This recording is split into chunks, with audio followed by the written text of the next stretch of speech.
Esta es una historia universal. Un padre de familia perdió a su hija y la perdió de manera muy violenta. Su hija, que tenía apenas 18 años, fue asesinada un día de Año Nuevo. Han pasado 29 años y el asesino ha estado en la impunidad. Pero este padre de familia dedicó casi 3 décadas de su vida, 29 años, a dar con la pista del asesino, a clamar por justicia y está a punto de llegar a Colombia ese asesino.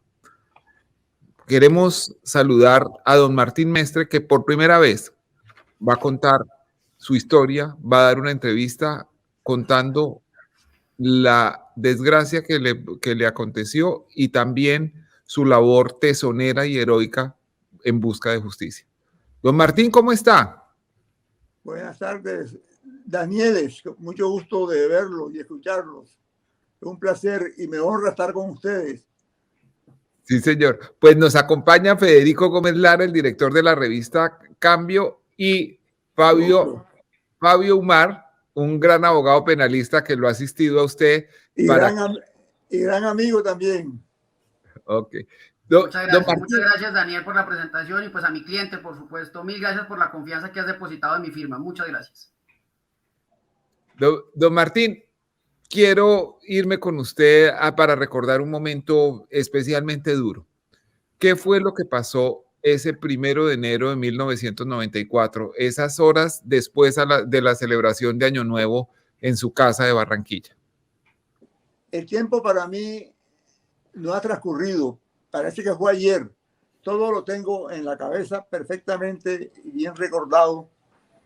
Jaime Sade, pues, pidió permiso para salir con mi hija el 31 de diciembre, después de los pitos, y le dimos permiso, pues concertado, mi esposa y yo, y la idea era que iban a visitar unos familiares de ellos a la 1 después de la Nochebuena y regresaba a las 3 de la mañana.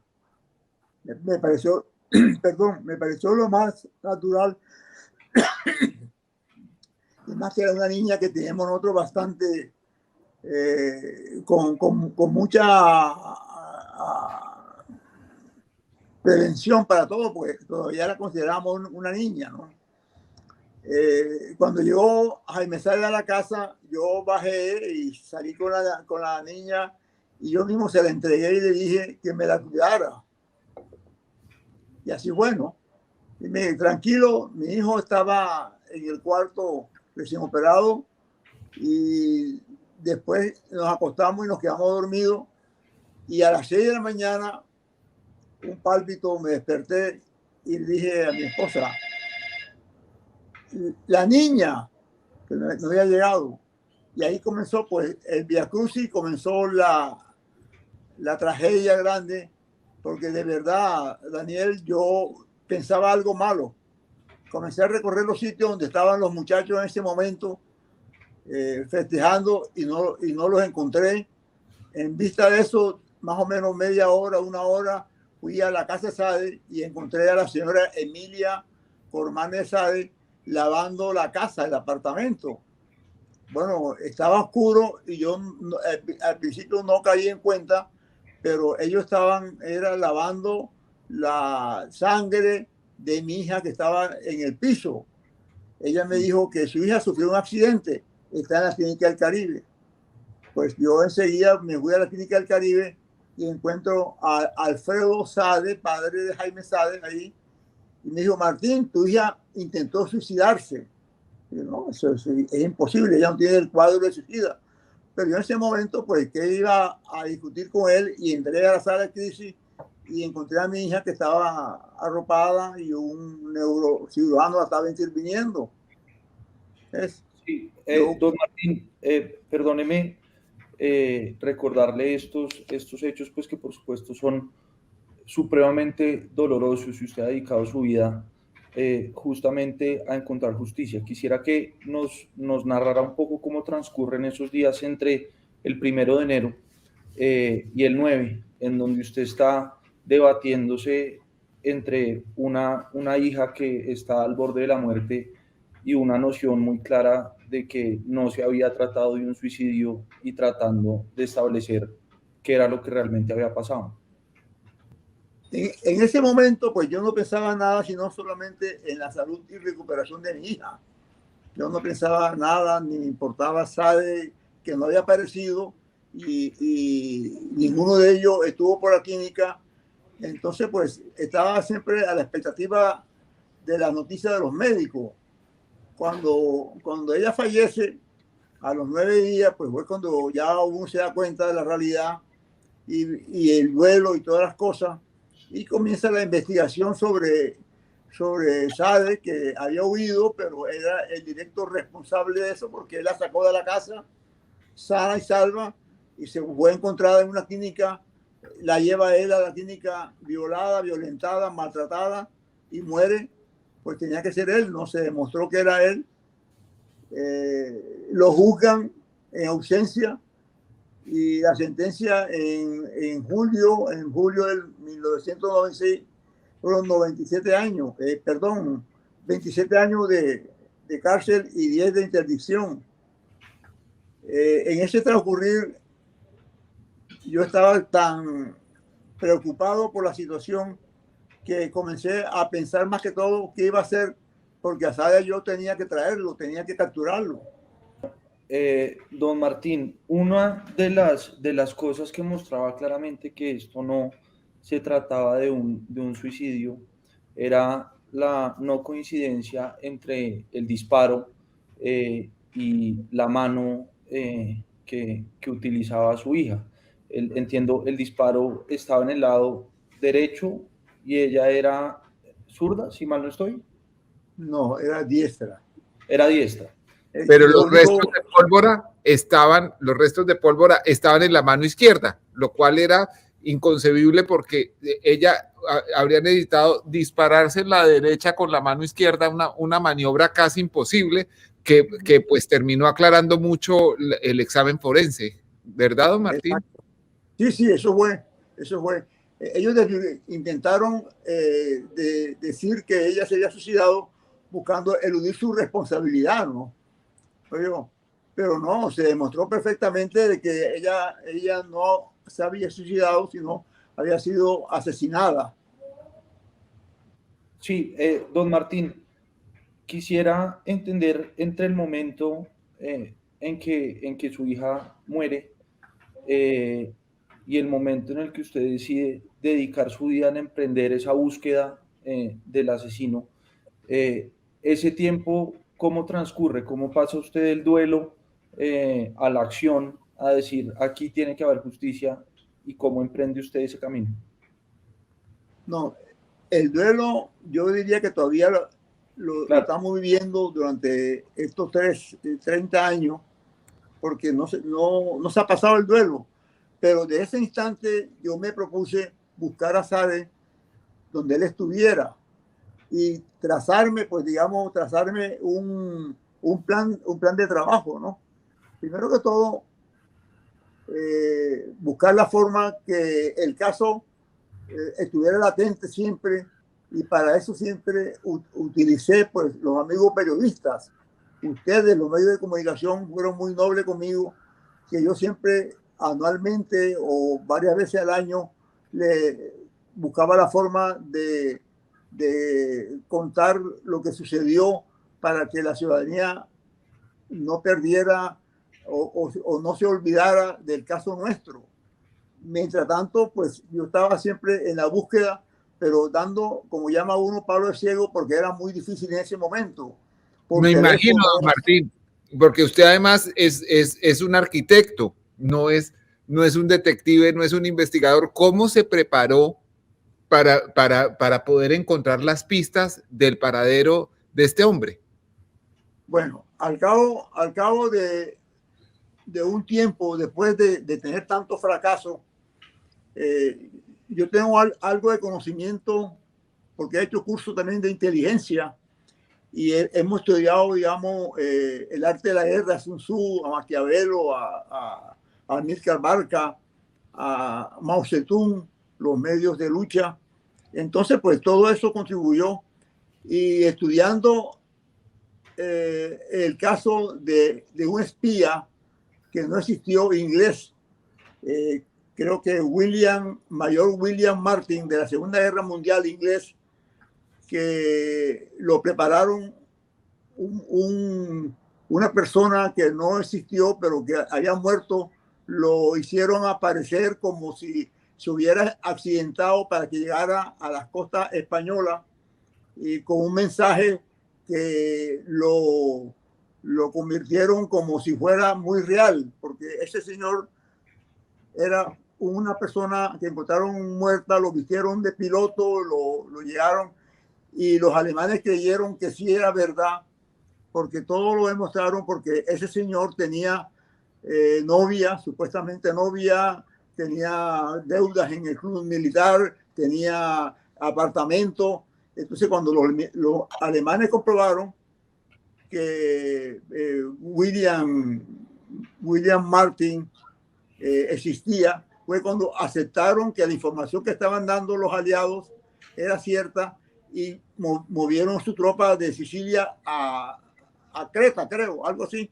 Entonces fue simpático, y ese es un espía que no existió, porque le salvó la vida a mucha gente. Entonces yo digo, nosotros podemos hacer lo mismo, pero infiltrar a algunas personas. Entonces, con un suboficial de contrainteligencia creamos 4 perfiles de personas muy parecidas en cuanto a nombres de árabes, libaneses, de la zona de Aracataca, y los pusimos como si fueran de verdad, muy, muy cierto, con toda la realidad del caso, y poco a poco los fuimos infiltrando en los amigos de ellos. De ahí que teníamos conocimiento de muchas de las cosas que ellos hablaban, se comunicaban. Ahí logramos establecer cierta información y saber, pues, que él podía estar en Brasil, aunque lo sospechábamos, porque él tenía un hermano en Brasil. Don Martín, yo quisiera preguntarle 2 cosas, porque me parece pues, fascinante dentro de esta tragedia lo que usted está contando. Primero, este estudio del arte de la guerra y de, digamos, ese proceso de convertirse en un espía empírico, ¿empezó después del asesinato de su hija, o eran autores que usted había empezado a leer antes? Eso por un lado. Y por el otro, ¿cuál fue su primera pista? ¿Cuándo dijo, tengo un indicio de que este señor puede estar en Brasil? No, eso fue después del asesinato de mi hija. Yo ingresé al curso de profesional de la reserva en el año 80, de la Armada. O sea, yo tengo 42 años de pertenecer a la Armada como profesional oficial de la reserva. Y en ese transcurrir siempre uno hace estudios de conocimiento, marinería, inteligencia, acción integral, etcétera. Pero nunca le había puesto atención. Después de eso le puse más atención a la clase de inteligencia y a los cursos de inteligencia. Entonces de ahí uno sustrae mucha información también, ¿no?, que le sirven para el caso mío. En ese momento, digamos que fue cuando comencé yo junto con las diferentes agencias de inteligencia a planear qué era lo que íbamos a hacer. Es que no solamente en Barranquilla, sino en Cartagena, en Santa Marta, en Bogotá, en todas las agencias de inteligencia yo llegaba y tocaba las puertas y contaba el mismo cuento. Entonces siempre llegó un momento en que muchos se interesaron también en mi caso. Yo hice que siempre el caso se manteniera vivo, se manteniera latente, porque era mi intención, ¿no? Don Martín, y entonces usted nos cuenta que creó 4 perfiles de personas de apellido sirio-libanés que fueran originarios de la misma zona de donde es el asesino. ¿Y cómo hizo para publicitar la existencia de esas personas? ¿Usó las redes sociales? ¿Cómo hizo para que esas personas que no existían entraran en comunicación con los que existían y podrían saber dónde estaba el asesino? Es que las personas existían, lo único que no eran reales. Esas personas existían y las manejamos y todavía existen. ¿Todavía están activos en las redes sociales? en las redes sociales, pero siguen trabajando como con inteligencia. ¿Y cómo fueron, don Martín, esos primeros contactos de esas personas? No, como cualquier persona. Intenta comunicarse con ustedes, por ejemplo. Yo pido que me acepten, hay confianza. Primero tiene uno que mostrar confianza, buscar similitudes, buscar cosas comunes para dar confianza a las personas. ¿Ves? Y ya en ese momento pues uno comienza a adquirir una amistad, ¿no? Una amistad por Facebook, una amistad por los diferentes medios, que fue lo que logramos hacer con un suboficial experto también en contrainteligencia, y logramos procesar o analizar algunas cosas que ellos decían, y muchas veces se hablaba de Santa Marta, pero Santa Marta era porque Santa Marta tiene un conjunto residencial que se llama Belo Horizonte.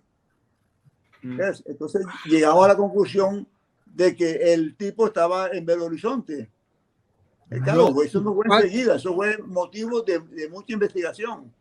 ¿Cuántos años pasaron desde el momento en que empiezan estos personajes ficticios a interactuar con familiares y allegados del asesino fugitivo, y usted darse cuenta que Santa Marta era una clave y que estaban hablando del Horizonte en Brasil? No, eso fue, digamos, el tiempo no sé, pero fue larguito, porque uno para eso necesita tener paciencia, ¿no? Eso está como, digamos, el francotirador, que necesita días esperando que llegue la presa, el cazador, el pescador.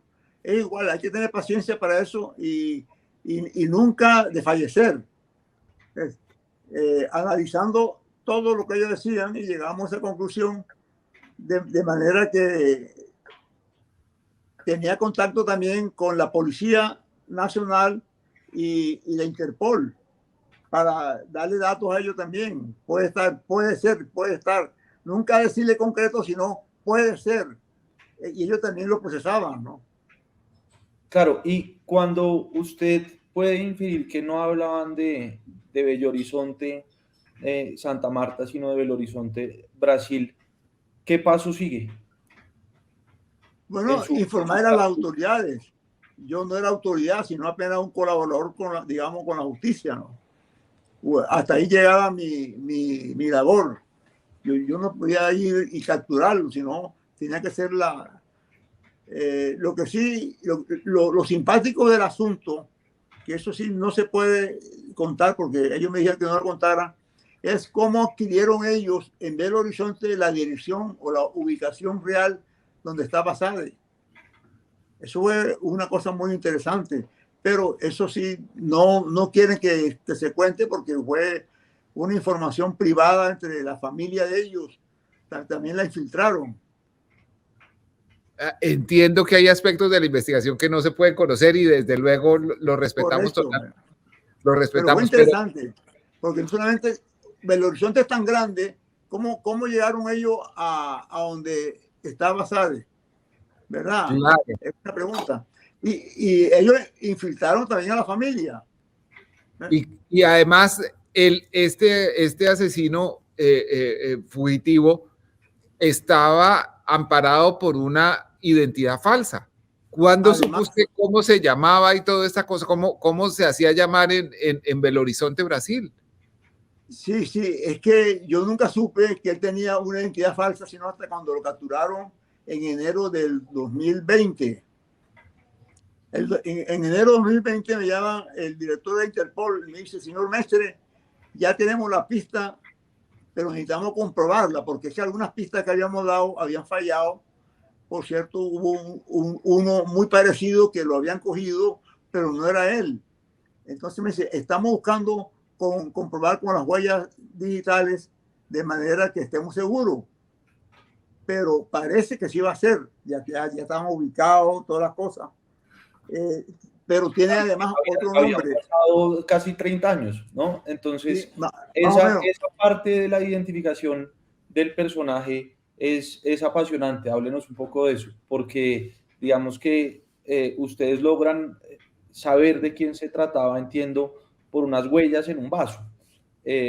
Cuéntenos cómo fue eso, don Martín. Bueno, repito, me llama el director del Interpol y me dice, señor Mestre, lo tenemos ya ubicado, pero necesitamos comprobar con las huellas para ver si es él. Resulta que esa persona tiene otro nombre. Y yo, díganlo, no, todavía no se lo puedo decir. ¿Ves? Pero entonces me imaginé, lógicamente tenía que ser un nombre en portugués, ¿no? Algo que se camuflara bien. Y a finales del mes de enero me llama él y me dice, ya fue capturado. El nombre de él actual es Enrique Dos Santos Abdala. Algo de su raíz del Medio Oriente había preservado en el nombre. Sí. Y me dice, y resulta que la información, la ciudadanía es falsa. El tipo de Interpol, pero ya está capturado. Para mí eso fue una... lo esperaba, pero fue sorpresa. Entiendo, don Martín, que el hermano de Sade, que es médico, trabajaba y tenía intereses accionarios en una clínica en Belo Horizonte, y ahí el mismo asesino Jaime Sade trabajaba como ejecutivo de la clínica bajo otro nombre que era Enrique Dos Santos Abdala. Sí. Y entonces los agentes de la Interpol logran disfrazarse de enfermeros, de empleados del hospital, de la clínica, para obtener un vaso que tenía las huellas que sacaron la duda final de que ese era el asesino que usted había buscado por casi 30 años. Así es, así es. Ellos se infiltraron y llegaron a la clínica, llegaron también y lo siguieron y sabían dónde vivía.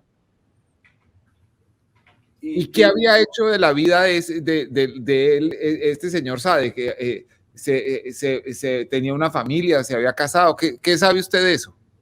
Yo sé que él se casó, tiene 2 hijos, un varón y una hembra, una mujer.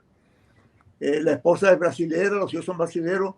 Lo que nunca he sabido es cómo lo registró. Los hijos, ¿qué apellido tienen? Si su ciudadanía es falsa. Sí, usted quisiera que empecemos a entrar un poco en el terreno jurídico, don Martín. Usted me corrige, pero recuerdo alguna vez haberle oído decir que cuando usted estaba viendo una declaración o un juicio sin hablar portugués, trataba de leer las caras de quienes estaban presentes y de leer en la cara lo que estaba pasando, y que se puso a llorar pensando que el resultado había sido adverso a lo que usted pretendía. Luego lo llama a su abogado y le dice, no señor, ganamos, y que usted pasa de llorar de tristeza a llorar de alegría. Hábleme un poco de eso. Eso fue ya cuando la sala segunda, nuevamente, pues gracias al trabajo de la doctora Margarita Sánchez y su grupo, Bruno Barreto y otros abogados, estaban ya eligiendo, buscando si aprobaban la extradición de Sade, y estamos viendo nosotros, pero sin saber portugués, pero por la expresión daba la impresión de que estaban en contra de la extradición. Y yo le digo aquí a mi esposa, miércoles nos han derrotado, y comencé a llorar. Esto no va a ser ya, definitivamente, nuevamente volvemos a lo mismo. Y enseguida Margarita me llamó y dijo que no, al contrario, ganamos. Entonces la tristeza se convirtió en alegría. Ay, don Martín, después de tantos años tratando, ahora vamos a hablar un poco con el abogado Fabio Umar de este tema, de cómo se logró en la corte, pero yo quiero preguntarle una cosa como padre y como ser humano. probablemente hay que ser una persona de unos valores muy firmes para confiarle la captura del asesino de una hija a la justicia. Cuando usted ya tiene ubicado al hombre, uno no tiene humanamente la tentación de buscar hacer justicia por su propia mano. No te voy a decir que no o que nunca lo pensé al principio, pero es que con tanto tiempo yo fui decantando esa idea de la venganza, porque violencia con violencia no se puede, ¿no? Yo tengo también mis principios religiosos, mi formación moral. Entonces, yo diría que con el tiempo lo fui descartando. Sin embargo, le voy a contar algo. Estando en la clínica en ese momento, que sabíamos que el tipo había huido, 2 personas me dijeron que si yo quería, ellos me lo hacían aparecer. O sea, con violencia. Yo dije que no, que yo no estaba dispuesto a eso, ¿no? La violencia engendra más violencia. Ay, es admirable lo que usted cuenta realmente, don Martín. Y hablando de la confianza en la justicia, pues quisiera que tratáramos otro momento adverso. Usted, después de pasar de arquitecto a convertirse en un experto empírico, investigador, y de pasar tantos años buscando al asesino de su hija, de encontrarlo, de lograr una victoria en la justicia de otro país, pues encuentra que ese caso en Colombia está en riesgo de quedar en impunidad por cuenta de un magistrado que pretendía rebajar una condena. Eso tuvo que haber sido un momento muy difícil para ustedes después de tantos años de búsqueda, ¿no? Eso para mí es muy doloroso y de verdad me intranquiliza mucho, porque ha sido desde cuando supimos que él estaba detenido en Brasil. Después vino la noticia de que estaban buscando la prescripción de la condena, que había una reducción de la pena. Todo ha sido una secuencia, pero tanto por el lado del doctor Umar, la doctora Margarita, también hay otro abogado aquí en Barranquilla que es muy amigo, el doctor Romero,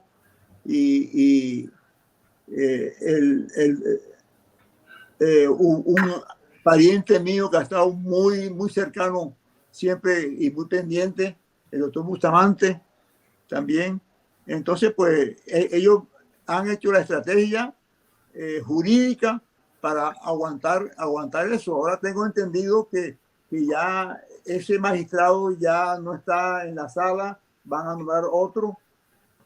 El doctor Umar sabrá mejor que yo explicar eso, pero entonces eso me tranquiliza un poco. Sin embargo, todavía mantenemos esa espada de Damocles pendiendo sobre nuestra cabeza y la preocupación continúa, ¿no? Don Martín, justamente sobre eso quisiera invitar a que conversáramos un momento los 4 con el abogado Fabio Umar, que junto con el doctor Raúl Romero, con la doctora Margarita Sánchez desde Washington, esto han sido unos esfuerzos jurídicos grandes en Washington, en Barranquilla, en Bogotá para sacar adelante esto.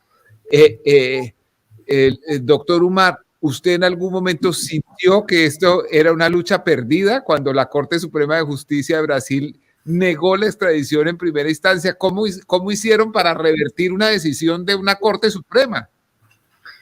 Pues Daniel, los momentos de incertidumbre y de sentirnos todo el equipo de abogados derrotado, pues fueron muchísimos. Yo le puedo decir que yo lloré de alegría cuando, sin saber portugués, pero claro, uno algo pesca en el portugués, cuando logramos entender que la Corte Suprema había revertido. Un hecho que nunca ha sucedido en el Brasil. Digamos que el mérito no es mío, por supuesto que el mérito es de un grupo de abogados encabezado por la doctora Margarita Sánchez, una abogada colomboamericana que vive en Washington hace muchos años, que fue quien me contactó y me invitó al equipo de abogados. Pero Daniel, déjeme decirle que la vimos la vimos perdida muchísimas veces, los momentos de frustración, cuando logramos que hubiera una audiencia ante el Supremo brasilero, y el Supremo brasilero tiene una regla, y es que si hay empate entre las posturas que se manejan, el empate favorece al reo. Y en este caso, uno de los magistrados se enfermó, entonces quedaron 4 magistrados de 5, y 2 votaron a favor de la extradición y 2 en contra de la extradición. Luego había un empate que favorecía a este prófugo de la justicia, y nosotros nos derrotamos completamente. Yo hicimos una reunión de abogados, los abogados que nos ayudan en Brasil, los abogados colombianos, Margarita, abogados en Washington, expertos en derecho internacional, y la vimos perdida. Entregamos pues nuestras armas, y alguien dijo, no, esto no puede quedar aquí, y volvimos a retomar energías, un suspiro grande, y otra vez emprender esta batalla. Presentamos unos recursos, yo actué como perito experto en ley colombiana explicando la prescripción, presentamos una solicitud de reaudiencia, no estoy siendo muy técnico en los términos, pero quiero que me entienda, y Federico, Daniel, atérrense, el tribunal decide volver a abrir el caso, y nosotros otra vez la luz de esperanza nos inundó, sentimos que habíamos cogido el cielo con nuestras manos, pero bueno, faltaba la audiencia. Y en la audiencia, uno de los magistrados que antes había votado negativamente decide cambiar su voto. Esto es histórico, Daniel, Federico. Mire, la felicidad nuestra cuando él empieza a explicar por qué él se había equivocado en un primer momento y reconsidera su voto y dice la protección internacional a la mujer, la protección universal de los derechos de las personas maltratadas, y por qué este caso no podía quedar en impunidad, y decide el tribunal extraditar al prófugo. Nosotros todos caímos en lágrimas de felicidad, nos abrazábamos virtualmente, unos en Brasil, unos en Washington, yo no estaba en Colombia tampoco, la dicha era total, pero claro, 2 años de sufrimiento, 2 o 3 años de sufrimiento. Claro, y doctor Umar, digamos, tiene que haber sido muy tortuoso y a la vez muy gratificante ese proceso en la Corte en Brasil, porque es una cosa, como usted nos cuenta, casi que sin precedentes, y el cambio del voto del magistrado. Pero cuéntenos ahora un poco de la ruta y la estrategia jurídica en Colombia para que este caso no caiga en impunidad. Federico, la pregunta es bien pertinente, porque nosotros vamos ganando este caso, se está haciendo justicia. El padre de una mujer joven asesinada hace casi 30 años ha encontrado sosiego, lo han oído ustedes, pero no hemos ganado del todo.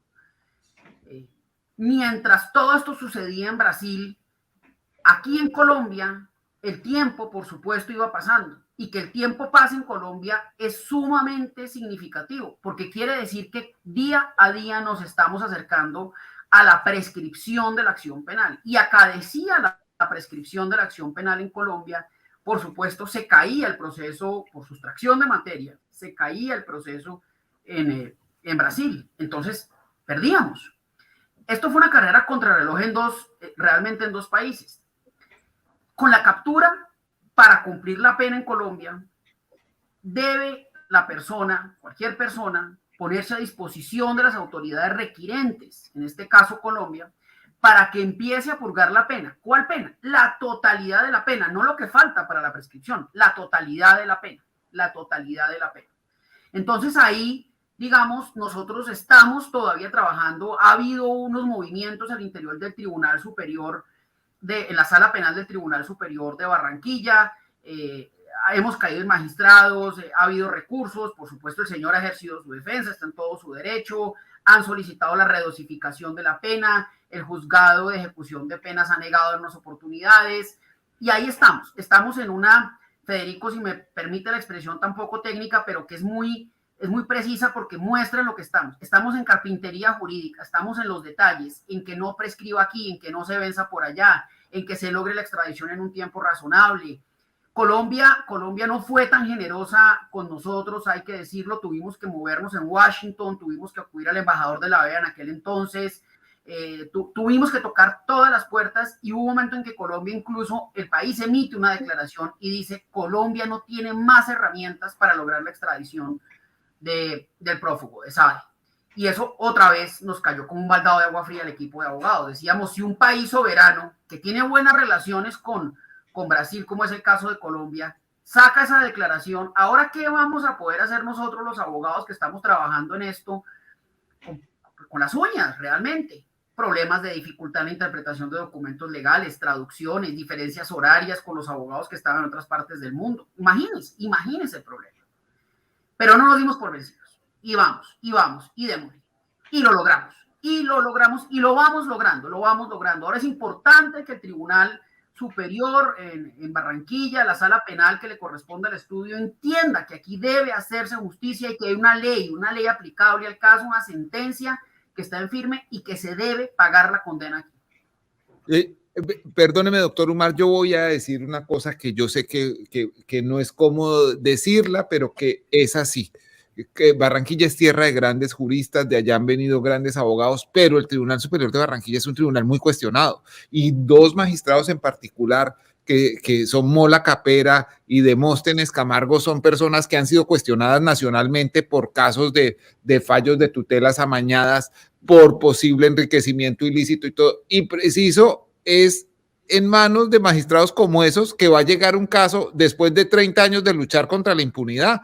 El magistrado Mola Capera fue el mismo que le redujo la pena al asesino Jaime Saade y que pues con eso le puede facilitar bastante la prescripción de la acción penal. ¿A usted no le parece, doctor Umar, que sería bueno para claridad de la justicia y para que se llegue a feliz término que un proceso como este salga de la jurisdicción de Barranquilla? Daniel, una cosa es lo que uno humanamente quiere y desea y otra es lo que dice el código y por supuesto mis sentimientos aquí no tienen ninguna importancia. Aquí tenemos que aplicar el código. Aplicar el código quiere decir el proceso se va a tener que llevar en Barranquilla porque así lo dispone el ordenamiento jurídico colombiano. Habiendo dicho eso, todas las miradas, todas las veedurías, todas las lupas que nosotros podamos poner en ese proceso son necesarias. No solo por lo que usted ha dicho, sino porque aquí, por supuesto que el paso del tiempo ha logrado de alguna manera dilatar que los intereses se pierdan, se refundan en estantes. Aquí, quien ha logrado la justicia es a quienes ustedes acaban de oír, el padre de una mujer asesinada hace casi 30 años. Fue su persistencia. Si él no hubiera tenido esa persistencia, Daniel, Federico, esto se hubiera quedado en la impunidad. Entonces, todas las lupas, todas las miradas tienen que estar dirigidas a que se imparta justicia. Aquí no es un tema de interpretación. Aquí no estamos en un tema de que es que hay unas dudas sobre cuáles normas hay que interpretar. Aquí hay una sentencia emitida con todas las formalidades del caso de aquel entonces que debe aplicarse y así debe actuar la sala penal del Tribunal Superior de Barranquilla, que yo reconozco lo que usted dice, los abogados litigantes padecemos muchos de esos problemas, por supuesto no solo en Barranquilla, pero claro, todos quisiéramos que fuera un tribunal impoluto, todos quisiéramos que esto se llevara de la mejor manera, y ese es nuestro trabajo, Daniel, el de los abogados, el mío aquí en Bogotá, el de Margarita en Washington, el de los abogados en Brasil, el de los abogados locales en Barranquilla que han hecho un trabajo formidable. Nuestro trabajo es poner todas las luces en este asunto. Doctor Umar, el escenario de los tiempos procesales de aquí, digamos, a la posible prescripción, ¿cómo está? ¿Cuáles son las herramientas que ustedes tienen a su disposición de hoy a esa fecha para evitar que esto quede en la impunidad después de tantos logros Nosotros, Federico, hemos sostenido, y así se lo hicimos saber en su momento a las autoridades del Brasil y a la Corte brasilera, por supuesto, nosotros partimos de un supuesto y es ¿en qué momento se suspende el término que va corriendo de la prescripción? Si me permite un paréntesis un poco técnico y académico, pero que evalúo necesario. Mientras la persona no esté siendo capturada, mientras no esté pagando físicamente la pena, pues el tiempo, por supuesto, va corriendo. Y el Estado, todo el Estado, tiene el deber de lograr la aprehensión de ese ciudadano para que cumpla esa pena. ¿Esa obligación es por siempre? Esperen, no. ¿Cuánto dura esa obligación? El tiempo de la pena. El tiempo de la pena. Ni un día más, ni un día menos. De manera que si una persona es condenada a 10 años y lo capturan el año 10 más un día, se entiende que la pena está prescrita, con lo cual esa persona no puede ser privada de su libertad para pagar esa condena, porque esa condena ya está prescrita. Entonces, fíjense que nosotros aquí corríamos contra el tiempo. Teníamos una condena que no se había podido ejecutar, como se llama técnicamente, una condena emitida por autoridades colombianas en Barranquilla por el delito de homicidio, y no se había podido ejecutar. Y cada día que pasaba sin ejecutarse era un día que estábamos más cerca de la prescripción, por supuesto, mucho más cerca de la prescripción. Y la prescripción, los abogados que nos movemos en estos vericuetos del lenguaje sabemos que es cuestión de un día, de una hora. Usted se acuesta por la noche, a las 8 o 10 de la noche, y tiene todavía la pena pendiente de pagar, y al otro día, por virtud del cambio del horario, ya no la tiene que pagar, porque ha acaecido el fenómeno de la prescripción. Entonces, la teoría que nosotros hemos manejado es, ojo, este caso ya no puede hablar de prescripción porque ya hubo una captura en Brasil. ¿Con qué finalidad? La de pagar la pena aquí. Luego, la prescripción ya no opera. ¿Qué queda? Que cumple la pena que se le impuso hace 26, 27 años. La pena inicialmente era de 27 años y el magistrado Mola Capera, en su sabiduría, la bajó a 24 y lo acercó a la prescripción. Hay además una discusión jurídica adicional. Si el tiempo que pasó detenido en Brasil contaría como parte de esa prescripción, o si ya el tiempo transcurrido se tiene que contar desde ese momento. En fin, es un problema matemático jurídico que en todo caso pareciera trabajar a favor del asesino fugitivo. Más que un problema matemático, es un problema de interpretación jurídica, y usted sabe, Daniel, que los abogados pues nos enredamos muchísimo cuando tenemos que hacer sumas y restas. Y hay que decirlo aquí con toda franqueza, el tiempo que él esté privado de la libertad en Brasil para pagar esta pena es un tiempo que se le descuenta de la pena cuando quiera que empiece a cumplirla aquí en Colombia. Sí, por decir una cosa, él va a tener que cumplir aquí 24 años y está 5 años preso allá, habrá que restarle los 24 que pagaría eventualmente en Colombia, los 5 años que esté preso allá. Esto es un ejemplo. Y eso está bien, porque la persona al fin y al cabo está privada de la libertad en virtud de una sentencia condenatoria aquí en Colombia. El problema que siempre tuvimos era la cercanía a la prescripción de la acción penal, porque la veíamos encima. Nuestro afán realmente, Federico, Daniel, nuestro afán realmente era, aquí nos va a prescribir el proceso. En cualquier momento, faltaba que el tribunal por alguna razón no pudiera hacer la audiencia esa semana, sino a los 2 meses, y eran 2 meses perdidos. Que no se pudiera hacer la captura este día, sino aquel día. Era tiempo perdido. Y ahí quedábamos nosotros en el peor de los escenarios, con el dolor inmenso de tener que decirle a nuestro cliente la pena prescrita. Pues este es un caso único en el mundo. Yo quiero darle las gracias a don Martín, pues también obviamente al abogado Fabio Umar, pero a don Martín por haber dedicado su vida. Este arquitecto y oficial naval de la Reserva terminó convirtiéndose él mismo en investigador y detective para encontrar al asesino de su hija. Lo logró y está a punto de traerlo a Colombia para que pague su deuda con la justicia, de la manera más clara y limpia, con las manos limpias, sin untárselas de sangre, sin cometer un solo delito, solo usando la justicia. Don Martín, muchísimas gracias por habernos concedido el honor de esta entrevista con usted y de reconstruir su caso para Cambio.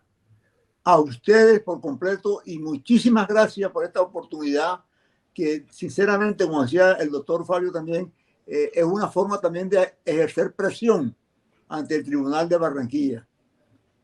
Don Martín, usted es un verdadero ejemplo. Es muy emocionante hablar con usted, de verdad. Lo felicito y espero que su lucha de vida llegue a buen puerto porque se lo merece. Vamos a contar esta historia de manera detallada en otro formato, porque esta es una verdadera novela de la vida real. Un padre no se resigna al dolor, sino que en medio de su inmenso duelo dedica 30 años de su vida a dar con el paradero del asesino y a que responda ante la justicia. Muchísimas gracias a todos. Nos vemos en cambio. Un abrazo.